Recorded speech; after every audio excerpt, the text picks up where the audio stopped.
After takeoff from London Heathrow, passengers on board this British Airways Boeing 777 gaze out of their windows, settling into their long flight to Zimbabwe. An eagle-eyed observer spots something unusual, a mysterious vapour trail trailing behind the aircraft. Concern now spreads among the flight crew as they quickly realise the gravity of the situation. The aircraft is leaking fuel from the centre wing fuel tank. This routine flight is now a disastrous scenario where one spark or one miscalculated move could lead to catastrophe. Join us as we delve into this fascinating story and highlight the twists and turns that lead to this moment and discover what happens next.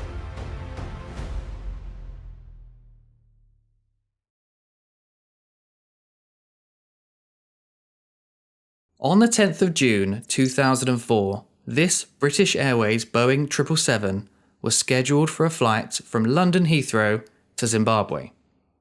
Due to the length of the flight crew consisted of one commander and two first officers.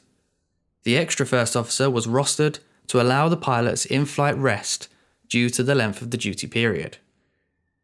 Before we move on, we need to step back a few weeks to Sunday, the 2nd of May 2004, just a month before. The aircraft was taken to Cardiff International Airport in Wales to receive a scheduled major maintenance by British Airways Maintenance Cardiff, a subcontracted organisation which is a wholly owned subsidiary of British Airways. During the maintenance, the fuel tanks needed to be completely drained and inspected. As this was the ER version of the Boeing 777, and this stands for extended range, this meant that the aircraft's fuel tanks were of a slightly different design than the basic model. There were three fuel tanks: the left main wing tank, the right main wing tank, and the centre wing tank. For the basic Boeing 777 model, the centre wing tank would occupy the left and right inboard wing area and were connected via interconnect tubes. For the Boeing 777-200 extended range model, the centre wing tank included the left and right inbound wing areas and the centre wing section. For the inspection to take place, the fuel needed to be drained. To permit human entry into the fuel tank, the tank must be drained and the air inside the tank must be purged to reduce the fuel vapour to a level acceptable within the health and safety limits. This meant that something called a purge door needed to be removed to allow the fuel fumes to escape from the centre section. The purge door is located on the rear spar of the centre section, and the door opening has a diameter of about 2.5 inches and is visible from the ground when the left inboard main gear door is open. For all normal operations, this main gear door remains closed. It opens only briefly to permit the landing gear to extend and retract. The door can be opened on the ground to conduct maintenance inside the wheel well, but it would not be normal to do this during a turnaround between flights.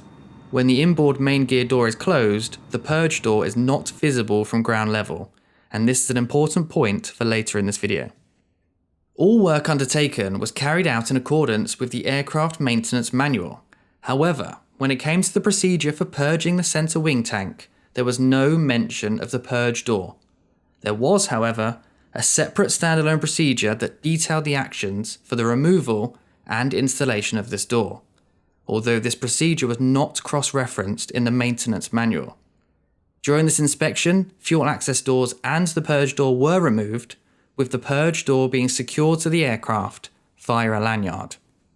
The maintenance company carried out an inspection of the fuel tanks and were happy with the aircraft. They then reinstalled the fuel tank access doors, but failed to notice that the purge door was left open.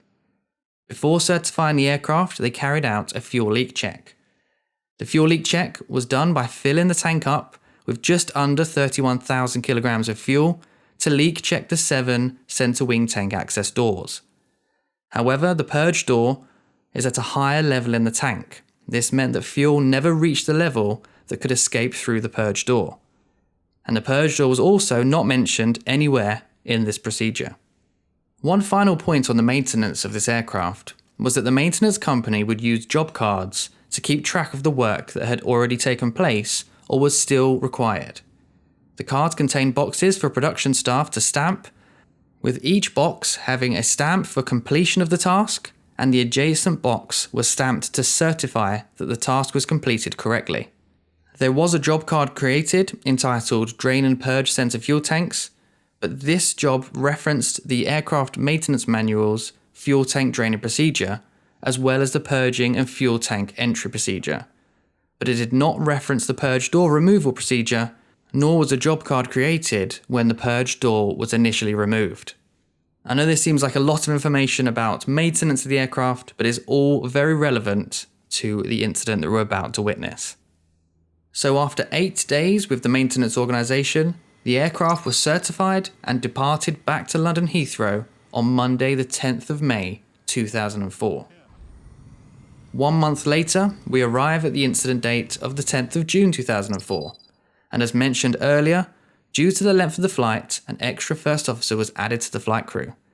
This brought the total number of crew to 15, with 151 passengers on board. For the flight crew, the commander was 50 years old. He had a total of 14,600 flying hours, with 2,256 hours on type. The co-pilot, who would be the handling pilot for this flight, was 37 years old, with a total of 5,650 hours, with 3,300 hours on type. The details for the extra first officer were not included in the final report. When the flight crew arrived at the aircraft, the extra first officer carried out the walk-round, whilst a fuel bowser was still connected to the aircraft and refueling was not yet complete. They received just over 101,000 kilograms of fuel for the flight, with 43,400 kilograms being in the centre wing tank. Just before we continue, I just wanted to take this opportunity to thank you all for the support and conversations so far. And I would ask that if you enjoy the content, please do consider subscribing to the channel and liking the video. It really helps me and the channel as a whole. Anyway, let's get back to it.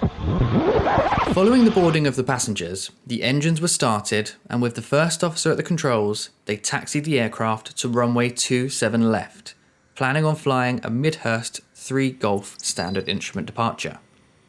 With everything in order, the crew were ready for departure, and at 19:03 hours, they were cleared for takeoff. The engine spooled up and accelerated the aircraft down the runway. As the wheels left the ground, the crew continued straight ahead before commencing its normal acceleration profile. As they took off, the flight crew from another aircraft waiting to depart at the runway holding point reported a trail of smoke from the rear of the British Airways aircraft and a smell of fuel vapour. This was acknowledged by both air traffic control and the crew of the British Airways flight. The crew now checked their flight deck displays, but there were no abnormal indications or symptoms visible from the flight deck. They continued to 6,000 feet, and they were informed again from various reports from both the ground and other aircraft nearby that a 2-mile vapour trail was being emitted by their aircraft. The crew again checks their flight deck displays. There were no abnormalities displayed on their flight deck instrumentation, and the fuel flow of the engines also appeared normal. The fuel synoptic page on the engine indicating and crew alerting system, ECAS, showed no imbalance between the wing tanks. The additional first officer was now tasked to head back into the cabin and check the wings for any fuel leaks. When he returned to the flight deck, he reported that there were no indications of a fuel leak on the wings. With no other reasonable explanation, the flight crew decided that the leak must be coming from the centre wing tank. As the crew were discussing what to do next, they were still getting reports of the fuel trail coming from their aircraft. Because of this, they rejected the option of continuing to their destination as the leak was not transitory. Their attention now turned to the possibility of the fuel being ignited, as it was determined the leak was in the centre wing tank, which would have caused the fuel to cover and mix with the landing gear. The fear was that the heat on the brakes that had been generated through the taxi and takeoff could ignite the fuel. But this heat would have only dissipated since takeoff, so it wasn't an issue, albeit for the meantime.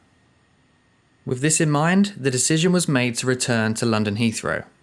The crew now had to weigh up the risks. The aircraft was 65 tons over its maximum landing weight, and should they return immediately, they would run the risk of the landing gear becoming damaged and creating a spark which could potentially ignite the entire fuel load, or the brakes becoming so hot due to the extra weight that they ignite the fuel and destroy the aircraft with everyone on board. The other option was to remain in the air and jettison fuel to bring the weight down.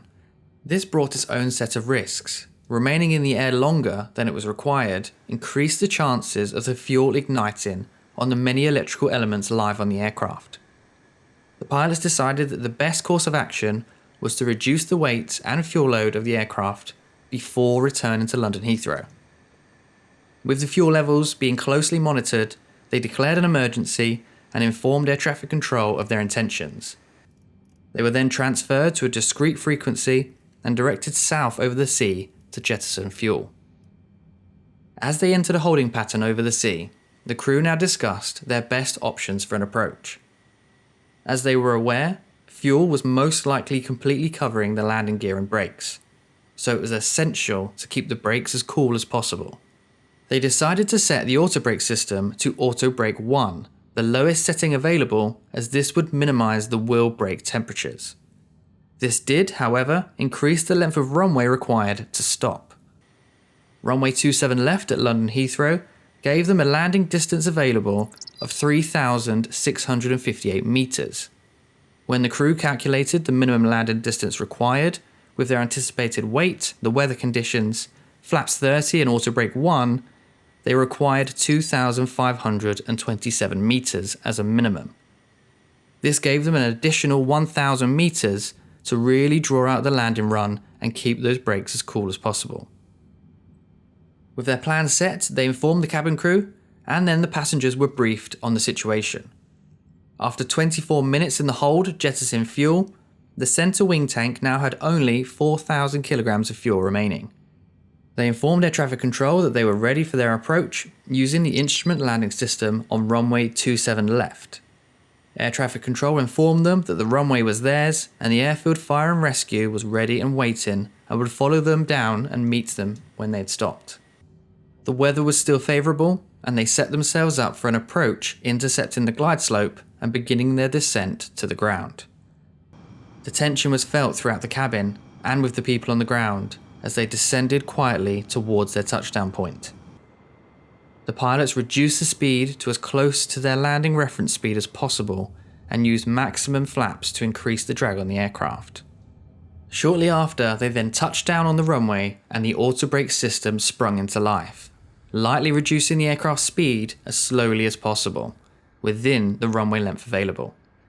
The airfield fire and rescue service were poised to jump into action. As the aircraft slowed down and came to a stop, the aircraft was checked and the fire and rescue team reported vapour emanating from the left landing gear. The crew shut down the left engine as a precaution, but they were able and confident enough to taxi back to stand 406 with just the right engine running. And after they shut down the right engine, the passengers disembarked normally. An engineer inspected the aircraft after it had arrived at the stand. He noticed a few drips of fuel on the left main landing gear, but none on the ground. After opening the left inboard main gear door, he detected a distinct smell of fuel. An inspection inside the gear bay revealed that the centre fuel tank purge door was not in place. The purge door was hanging on a lanyard inside the fuel tank, and a plastic bag was attached to the purge door opening.